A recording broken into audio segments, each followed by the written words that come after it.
Hello नमस्कार दोस्तों, आप सभी का स्वागत है हमारे चैनल क्रैक ग्रेड बी में। In the lecture series of agriculture and rural development, today we are going to cover farms power. We will see the different concepts of farm power, the classification of the farm power, and most important part, we will cover the farm machinery which is based upon the renewable energy. Now, what is the meaning of the farm power and how we can classify this farm power?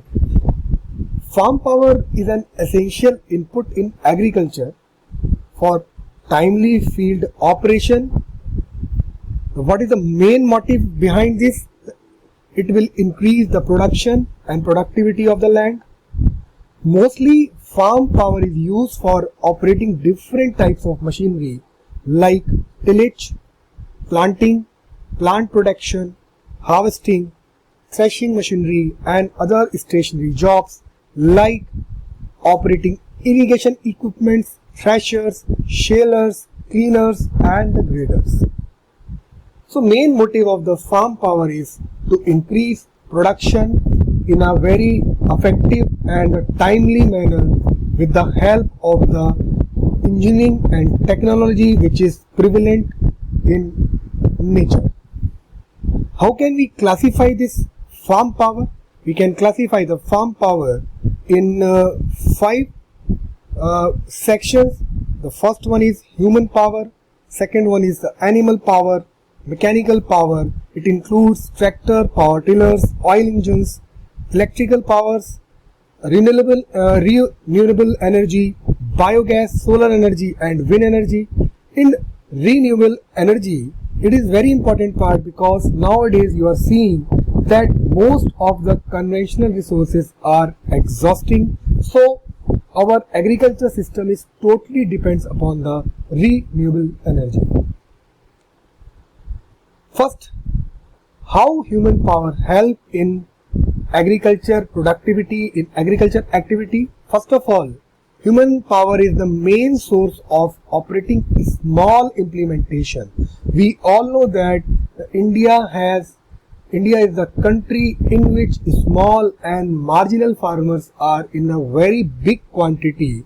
So human power as a source for agriculture and its allied activities are very important in our country. What we can do with this human power? Human power, we can implement it in a very small way in the type of tools at the farm, and you can also use human power like stationary work like chaff cutting, lifting water, threshing, winnowing, etc. According to a thumb rule, an average man can develop maximum power of about 0.1 horsepower for doing farm work.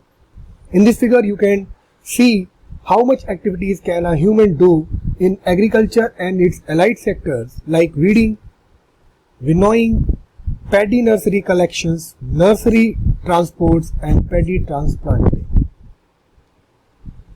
If we talk about this animal power generally in India, the animal power is withdrawn from the pair of the block. What bullock does? Bullock produce a power of 1 HP for usually farm work. Bullocks are employed for all types of farm works in all seasons. Bullocks are, besides bullock, there are some animals which are also prevalent which can also be used for farm works like camel, buffaloes, horse, donkeys, mules, elephants, etc. at some place, because we all know that India is a very vast country with different climatic zone, with different climatic factors. So different animals are used in different locations. On an average, if we force a draft animal can exert is nearly 1/10 of its body weight. Examples you can see in this figure: ploughing a land, bullock cart, Persian wheel, lifting. This animal is rounding about this well and the water is coming out from it. It is called Persian wheel water lifting. Now, as the technology grow, some advancement has seen in technology, some development is seen in the technology. So our farming system switched from human power and animal powers to mechanical power. And what about this mechanical power? Mechanical power includes stationary oil engines, tractors, power tillers, self-propelled combines. Internal combustion engine is a good device for converting liquid fuel into usually mechanical work. You have seen some tube well in field when you have visited any rural area, any village. So we can classify this mechanical power in two parts. The first one is spark ignition engine, just like petrol and kerosene engine, and the second one is a compression ignition engine. This is a digital engine. If you compare the thermal efficiency, then the thermal efficiency of a diesel engine varies from 32 to 38%, while the efficiency of petrol engine varies from 25 to 32%. In modern days, tractors and power tillers are also operated by the diesel engine. The government is providing subsidy. We all know that government is providing subsidy, and government is also trying to transform this diesel engine into the solar powered engine. The government is running a Kusum scheme. You well know about this scheme, but still our farming system is mostly depends upon this diesel based engine. What diesel engines are used for operating irrigation pumps, flour mills, oil ghanies, cotton gills, calf cutters, chaff cutters, sugarcane crushers and threshers and winnowers. So this is operated by diesel in field. These are some types of mechanical power like 2-stroke engine, 2-stroke engine, SI engine, 18-cylinder 2-stroke engine, 4-stroke engine plus pump.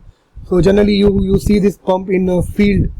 So there is no need to go in technicality of this, but you should know there are some examples related to this mechanical power. Mechanical power, you can see at these types of threshers is operated by the diesel. Tractors, this is also operated by the diesel. These are the tractor with dozer blades. Power tillers, these are some examples of the mechanical power which is used in India for farming.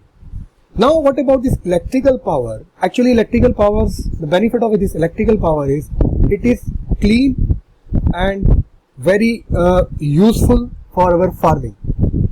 There is no need of any petrol, kerosene and diesel. You can use simple electric power to run a motor, and with the help of this motor you can do various activities related to agriculture, farming, dairy, poultry, etc. So first of all, it is a clean, fast and smooth running. Its maintenance and operation need less attention care, because in diesel engine, in petrol engine, in kerosene engine, you require lot of maintenance work. There are lots of problems the farmers face while they are running this diesel pump at their field. But this electrical power, it is motor operated pump, they never or generally feel less maintenance cost and less problem while they run their pump with the help of this electrical motor. The operating cost remains almost constant throughout its life. Electrical power is used for water pumping, dairy industry, cold storage, farm product processing, food industries and many similar things. There are various examples you can see in these figures. Here are electric motors, electric pumps, electric motor plus pump shaft cutters. So these are some examples which can be seen here. These machineries are run with the help of the electric power. Now what about the renewable energy? This renewable energy is very important nowadays, because each and every person, each and every country, each and every department in India and at also international level, we are switching from conservation resources to non-conservation resources. So it is the energy mainly obtained from renewable energy sources of energy like sun. It is a big resource. Wind, biomass, biogas energy, wind energy and solar energy are used in agriculture and domestic purpose with suitable devices. Renewable energy can be used for lighting, cooking, water heating, space heating, water distillation, food processing, water pumping, and electrical generation. There are some examples. These are some wind farms. These are the biogas plant. So these are the important renewable energy resources which can be used in our farming activity, in our agriculture activity. Nowadays government is also giving some incentive. They are running some various schemes to convert the farming activities from conventional resources to non-conventional resources. There are some examples you can see, like solar energy can be used for solar drivers, land trains, cookers, solar steel, solar refrigeration, solar lighting, etc. In wind energy, water pumping, electricity generation with the help of wind. Generally in Tamil Nadu you will see some wind energy used for farming activities. Biomass energy, gasifiers to produce producer gas, pyrolysis to produce liquid fuel and biogas. Tidal energy is also can be used for electric generation, but India is trying to do India is trying to think very deeply about this tidal energy, because we all know that our Kutch region is a very good resource in future for generation of this tidal energy, and this energy can be used for farm activities also, and in some coastal areas like Kerala, where the farming is being done in coastal areas. So this tidal energy can play a very important and significant role in these areas. Geothermal energy, heat and electricity production can be used. Now there are some examples which can be taken, which can be used as a renewable energy resources, and we are using these resources in our country. First of all, solar photovoltaic cell water pumping. If you will see, a solar photovoltaic water pumping system consists of a solar panel, an on and off switch, a control and tracking mechanism, and a motor pump. So this system essentially uses SPV, solar photovoltaic cell, for converting solar energy into electric energy. And with the help of this electric energy, you can run your pump, and after running this pump, you can convert this electrical energy into mechanical energy, and you can suck water from this well for irrigation purpose or other purpose. So a SPV cells array capacity can range around 200 watt to 5 kilowatt, and if you see, there is an example from Rajasthan where a farmer is selling its electricity to the grid because he has developed a farm based solar photovoltaic cell based power plant at its field. So it was in news, you can see it. So we can say that sort of solar photovoltaic cell water pumping system is prevalent in India, and government is running Kusum scheme for fulfilling this purpose. Now what about the solar dehydrator? If you see, there are some products which require drying before going into the market. So this system is very useful for the product which use drying before going into the market. So these dryers are commonly used passive solar panels for generating energy. A large scale solar dryer usually consists of a shade, drying rack, and a solar collector panels. So the crops are dried when hot air is circulated through the shade by natural convection or using a fan. So if you want to learn this concept technically, so this is your solar photovoltaic cell, and with the help of the sun energy, its temperature will rise, and if you will force air either naturally or with the help of the fan, then this dryer will dry your product which you want to sell in the market. Now this is not the gully erosion, it is a greenhouse based upon the solar cell. So solar greenhouse make a optimum use of the solar energy, as we know that sometimes we cannot always get solar energy to our farm system, to our greenhouse system. But when you are facing some climate change, you are not getting sun energy, so with the help of this solar photovoltaic cell, you can store this sun energy, and you can use this sun energy when you are not getting sun energy. like you can collect the solar energy for using when you are in when there is a night, sun energy is not available, or there are some cloudy weather or the climate change. So this is a very good concept. Now the solar power electric fans can also be used. You can see here is that solar power electric fans are highly effective and dependable for large fields and cattle farms.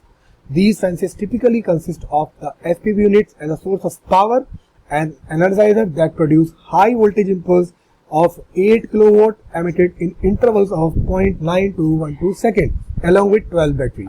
So it is a very simple concept where you are doing some fencing and you are running a high voltage current in this wire with the help of the solar energy. So it will save your field from the unsocial element, unwanted elements and some animals which can harm your field. So these are some examples of renewable energy resources in India. So friends, this was all from my side today. I will come up with some more videos in my upcoming lectures. Till then, thank you and happy learning.